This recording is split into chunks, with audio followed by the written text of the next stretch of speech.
Let me ask you something real quick. When money feels tight, what's the first thing people usually cut back on? It's not rent and it's not utilities. Most of the time it's food. And what's interesting is that the foods people stop buying first are often the exact foods that quietly stretch a budget the furthest. Today isn't about fancy meals or diet trends. It's about 7 simple starches that tend to show up in households that spend less, waste less, and feel less pressure at the grocery store. Some of these might already be in your kitchen. Some might surprise you.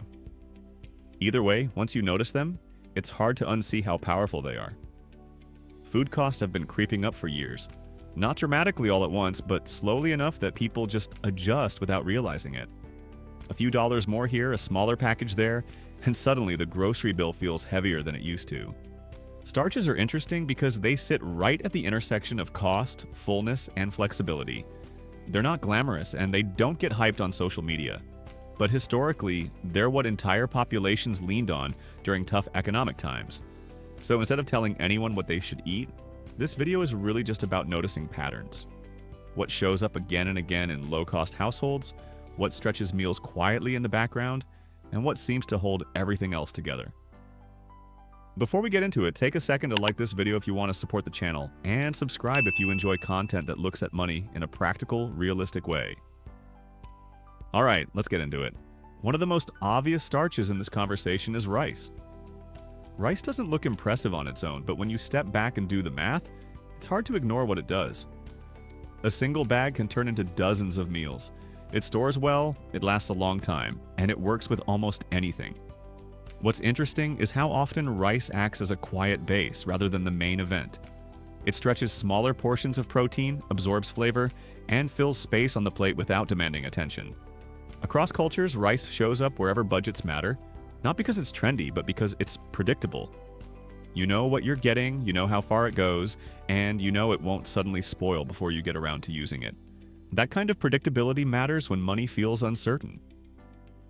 Another starch that quietly carries a lot of weight is pasta. Pasta doesn't really try to impress anyone. It's dry, shelf-stable, and somehow turns very small additions into something that feels complete. A little sauce, a bit of oil, maybe some frozen vegetables, and suddenly it's a full meal. What stands out with pasta is how forgiving it is. You don't need perfect ingredients, and you don't need a recipe that looks good on camera.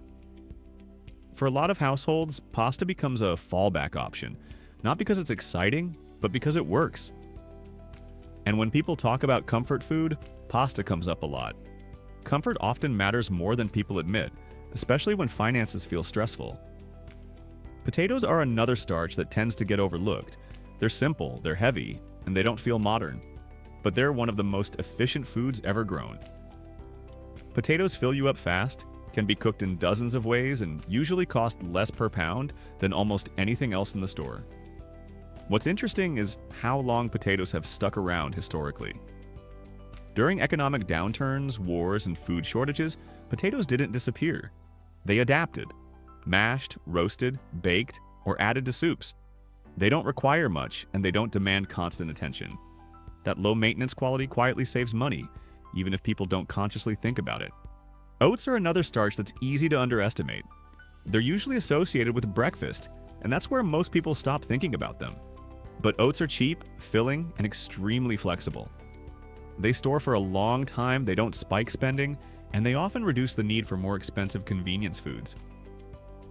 What's interesting is how often oats show up in households that plan ahead, even just a little.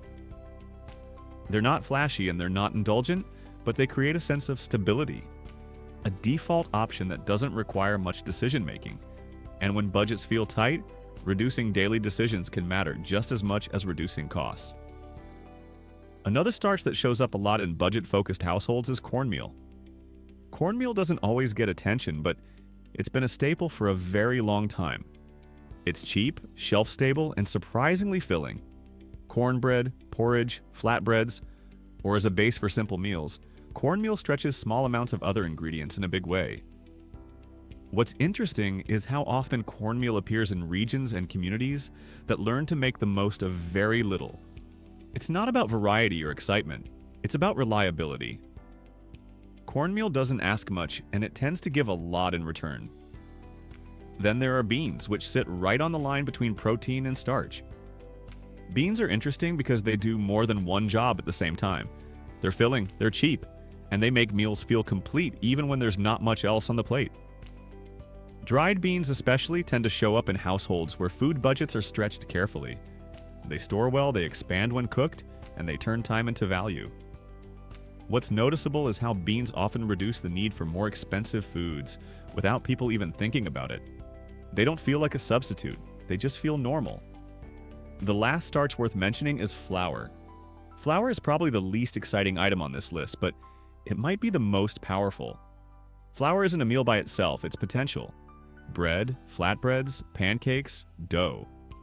What stands out about flour is that it turns effort into volume. People who rely on flour usually aren't rushing. They're stretching ingredients and turning basics into something filling.